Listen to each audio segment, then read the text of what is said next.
Hello, Table Talk community. I hope everyone is doing well and doing awesome and healthy and staying safe and keeping your mask on and washing your hands. And I'm just excited to get to this question today because it's such a good question. It is from one of our veterans. Can we say hugs and kisses to our veterans?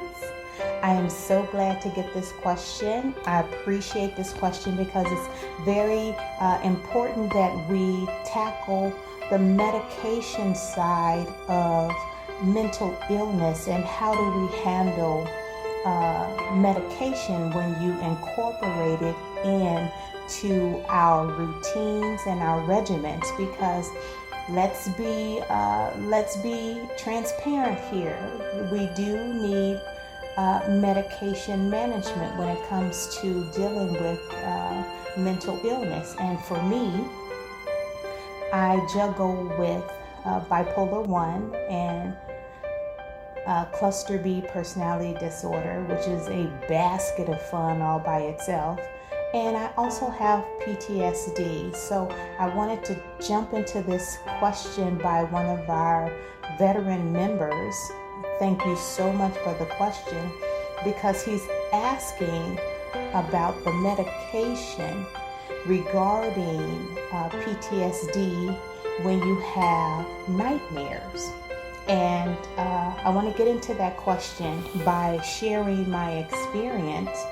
And again, when I respond to some of these comments, I thank you so much for your comments as well, because we all put our thoughts and our experiences and our remedies and our antidotes on the table so we can all help one another with how we handle our lives and how we handle our challenges going forward. So thank you so much, everyone.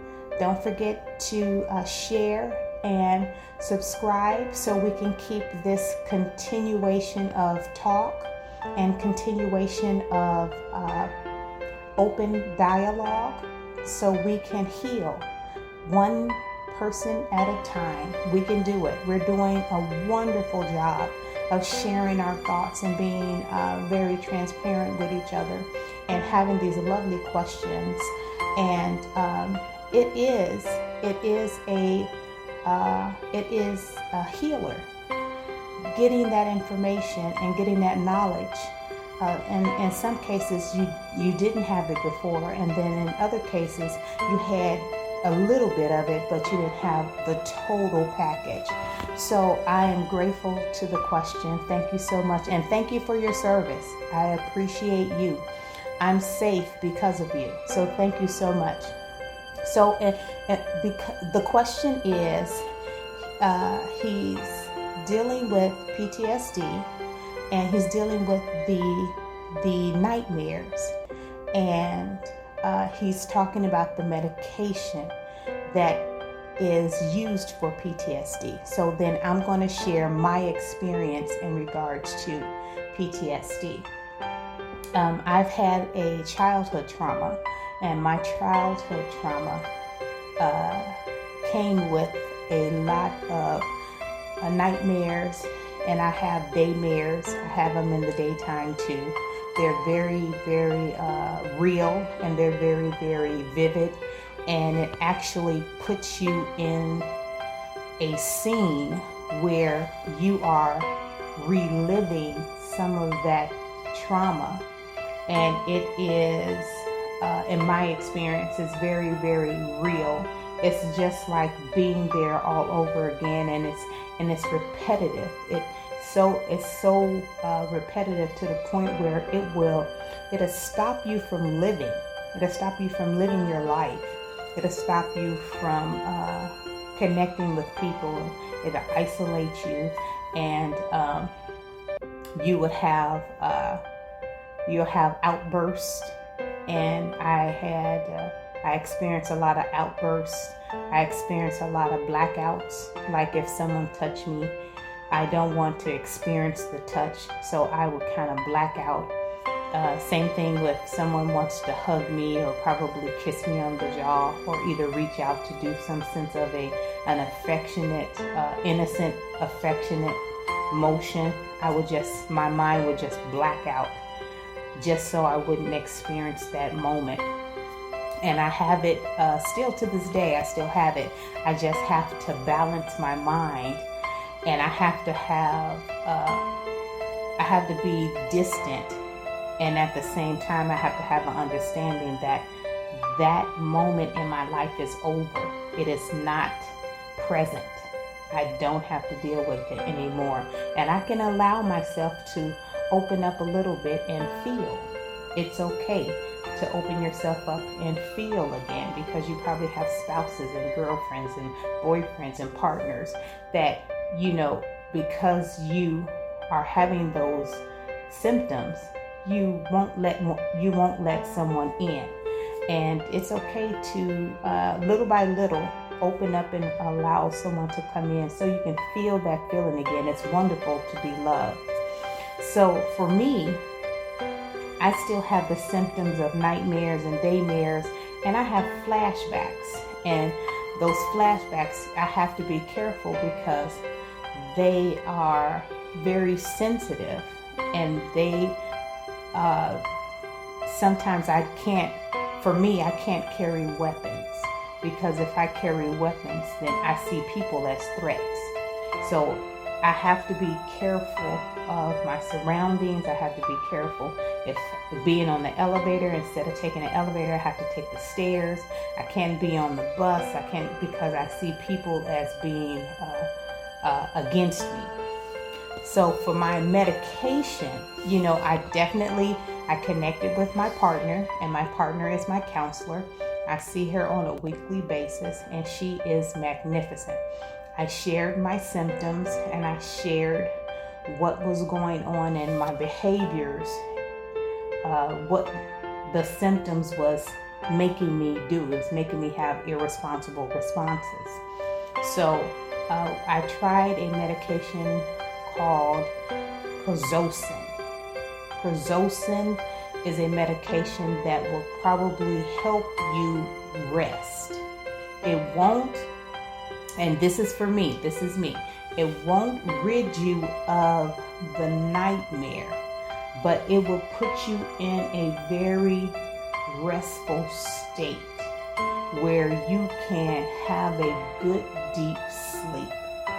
And if you can have a good deep sleep, it's almost like you can bypass the nightmare and get you to that rest where you can have a nice, long, full, restful night where you can get sleep. Because sometimes PTSD, you have insomnia because you're up all night, and your anxiety is up because you're living into a scene, and your heart, you got palpitations, and and when you're dealing with harmful scenes that are so full of trauma, I would sit in a corner, and I didn't want to be touched. And if you touch me, I see you as an enemy, and I would probably have a weapon, and I would use that weapon to protect myself, because I feel like I'm protecting myself. I feel like you are out to harm me. So you want to get, number one, you want to have rest so you can rest your brain. And Prazosin was one of the medications that was recommended to me to give me that rest. But I also did another positive antidote with the medication. I started walking for an hour a day, as if I was giving my body like burning the energy. I was like burning it off of me. I wouldn't eat after 8 p.m. and I would walk for an hour, and then I would have a shower, and then I would take my medication at the appointed time. I would normally take my medication, and I would have a restful, peaceful sleep.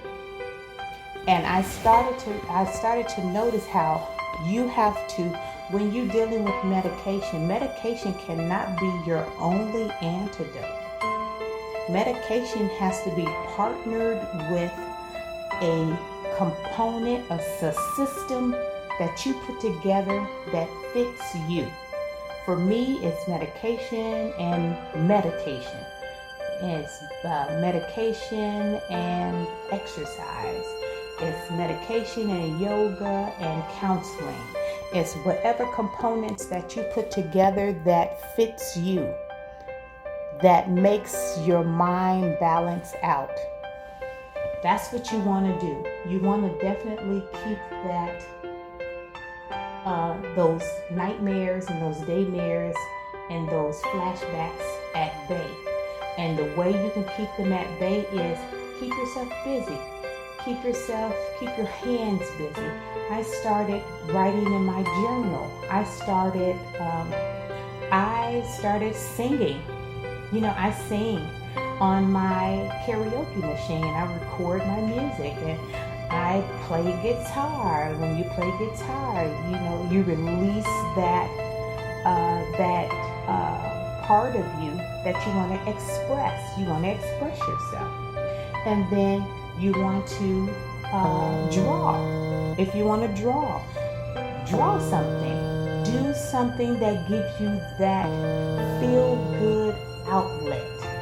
And you definitely will have that energy burned off of you, and you're just being useful, and it's a positive usefulness, and you just feel like it is effective. We spoke a little bit ago about being effective. Sometimes you just want to have something to do, but you also want to be effective.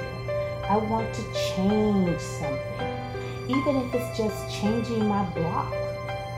Even if it's just changing my household with my family.